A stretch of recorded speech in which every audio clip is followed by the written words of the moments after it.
Salvete omnes. If you'd like to support the channel along with these patrons, there's a link in the description box below.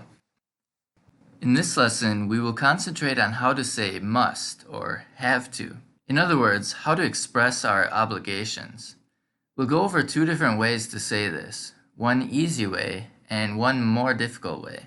But both of them are important to learn as the second uses a gerundive, which is an important conjugation pattern since it has several uses.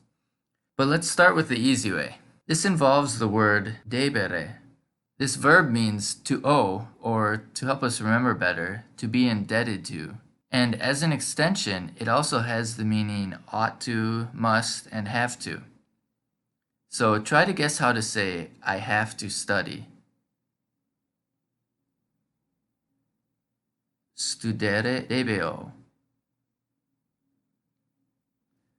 As you may have guessed, the other verb goes in the infinitive form. You see why I called this the easy form? And how would we say, you must sleep?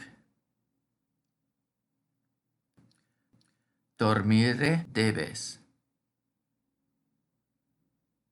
And try to guess what the following sentence means.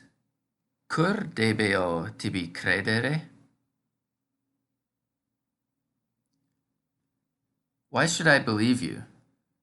Cur means why, but this word actually turned into the word where in English, as we can see from the sound shift from cur to quer to where to where, which is why we have the word wherefore, which lots of people don't realize means why. This is why many people confuse the phrase, wherefore art thou, Romeo, in which Juliet is actually asking, why are you Romeo Montague and not some other Romeo whom I could date? Okay, let's move on to the harder version now. This involves a certain type of participle. And remember, participles are verbs that were turned into adjectives. For example, the words interesting, excited, broken, etc. As you can see, these are different types of participles, and we need to learn how to form the gerundive now. You've heard the phrase modus operandi, right? Operandi is a gerund form of opero. We can use this word to remember how to conjugate this form. It's really simple, actually. From the infinitive form, we just remove the re from the end, add nd, and then the relevant adjective ending, as in this chart. The only exception is ire verbs, where the I changes to ie. And the A's and E's all become short vowels, so we don't have to worry about that. So studere becomes studendus, studenda, studendum. We just add nd and the regular first and second declension endings. But to use this form to say must, it gets a little more complicated. Let's look at an example sentence. The following sentence also means I have to study. Mihi studendum est. This is equal to saying studere debeo, but it looks really weird, right? Let's break it down. The first word is the dative form of ego, which can have several meanings, but in this construction takes on the meaning by me. Then we have this new form of studere, which is technically a future passive participle. But don't worry about the terminology. Just remember that it means to be studied. So altogether this means it is to be studied by me, which is sort of a backward way of saying I must study. This takes some getting used to, so let's go through some more examples. Using this form, try to say I must sleep. Mihi dormiendum est. Did you remember that I changes to ie? It's kind of weird, but to show by whom the action is done, we put the word in dative form. So can you remember what this would be for we? Nobis. Look at the next sentence now. Oratio nobis laudanda est.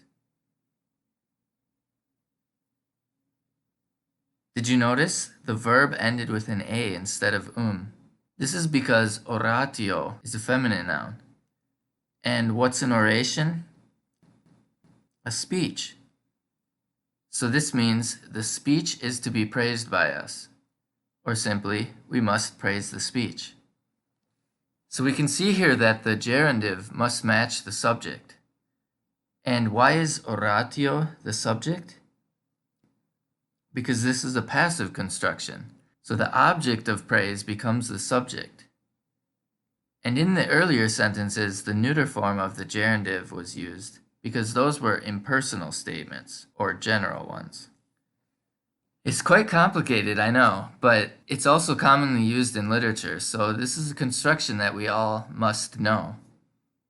Here's one with a plural form. Can you understand it? Picturae tibi tangendae non sunt.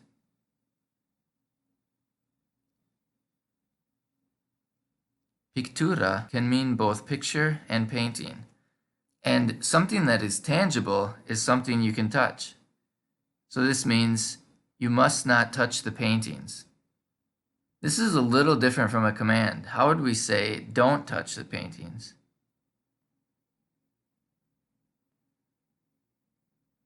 Noli picturas tangere. And how would we say, you must learn Latin?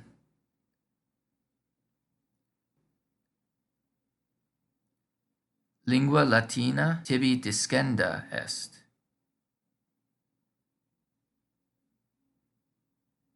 There are, of course, some irregular words. If we remember that I go is eo, the gerundive form of this verb is easier to remember. It's eundum. Let's try now. We have to go to school.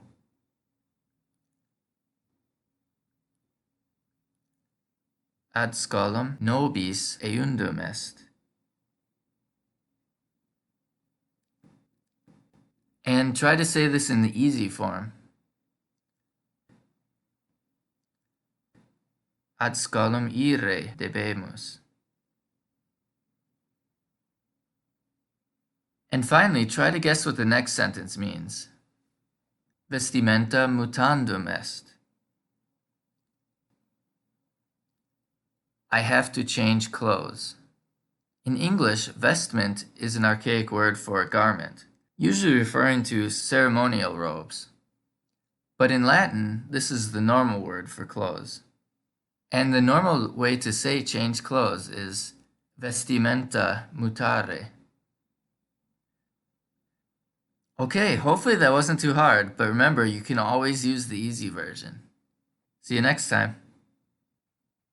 Be sure to like, subscribe, and share, and if you can, help support the channel on Patreon, where there are audio downloads and transcripts of each dialogue and story.